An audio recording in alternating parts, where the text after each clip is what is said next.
అందరికీ నమస్కారం. కొత్త ఆకాంక్షలు, ఆశయాలతో నూతన సంవత్సరంలోకి అడుగుపెడుతున్న తరుణంలో ప్రతి ఒక్కరికీ మనస్ఫూర్తిగా శుభాకాంక్షలు తెలియచేస్తున్నాము.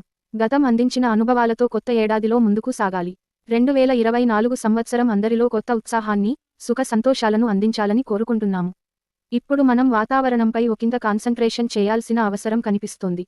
అల్పపీడనం జోరు పెంచింది. ఇవాళ తెలుగు రాష్ట్రాల్లో వాతావరణం ఎలా ఉంటుందో తెలుసుకుందాం. ఈ ఫోటో భారత వాతావరణ విభాగం ఐఎండీ రిలీజ్ చేసిన శాటిలైట్ ఇమేజ్. ఇందులో సర్కిల్ ఉన్న చోట ప్రస్తుతం అల్పపీడనం బలంగా ఉంది. దీనికి సంబంధించి ఐఎండీ తాజా బులెటిన్లో సమాచారం ఇచ్చింది. ఇది పెద్దగా కదలిక లేకుండా ఉన్న చోటే అలా ఉంటోంది. కాకపోతే కొద్దిగా పశ్చిమ, వాయవ్య దిశలో కదులుతోంది.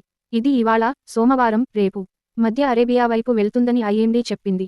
అల్పపీడనం వల్ల డిసెంబర్ 31 నుంచి జనవరి 4 వరకు దక్షిణ తమిళనాడు, దక్షిణ కేరళ, లక్షద్వీప్లో తేలికపాటి నుంచి మోస్తరు వర్షాలు కురుస్తాయి అని ఐఎండీ చెప్పింది. జనవరి 2న లక్షద్వీప్లో భారీ వర్షాలు అక్కడక్కడా కురుస్తాయి అని తెలిపింది. ఇవాళ తెలుగు రాష్ట్రాల్లో మాత్రం వర్ష సూచన ఏదీ లేదు. శాటిలైట్ ప్రెసిపిటేషన్ అంచనాల ప్రకారం ఇవాళ తెలుగు రాష్ట్రాల్లోకి కొద్దిగా మేఘాలు వస్తాయి. దక్షిణ రాయలసీమలో మేఘాల కదలిక ఎక్కువగా ఉంటుంది. దక్షిణ తెలంగాణలో కొద్దిగా మేఘాలు వస్తాయి. ఉత్తర తెలంగాణలో మేఘాలు రావు. కోస్తా, ఉత్తరాంధ్రలో ఇవాళ దాదాపు ఎండ వాతావరణమే ఉంటుంది.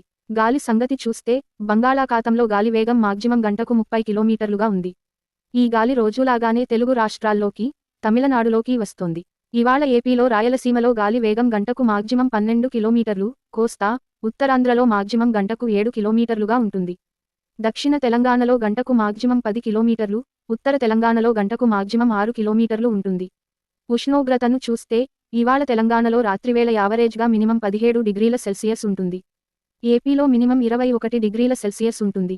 తెలంగాణలో పగటివేళ యావరేజ్గా మాక్సిమం 28 డిగ్రీల సెల్సియస్, ఏపీలో మాక్సిమం 29 డిగ్రీల సెల్సియస్ ఉంటుంది. ఇవాళ తీర ప్రాంతాల్లో వేడిగా ఉన్నట్లు అనిపిస్తుంది. పశ్చిమ రాయలసీమ, నైరుతి తెలంగాణలో వేడిగా ఉన్నట్లు అనిపిస్తుంది. తెలంగాణలోని మిగతా ప్రాంతాల్లో క్రమంగా వేడి పెరుగుతున్న ఫీలింగ్ కలుగుతుంది.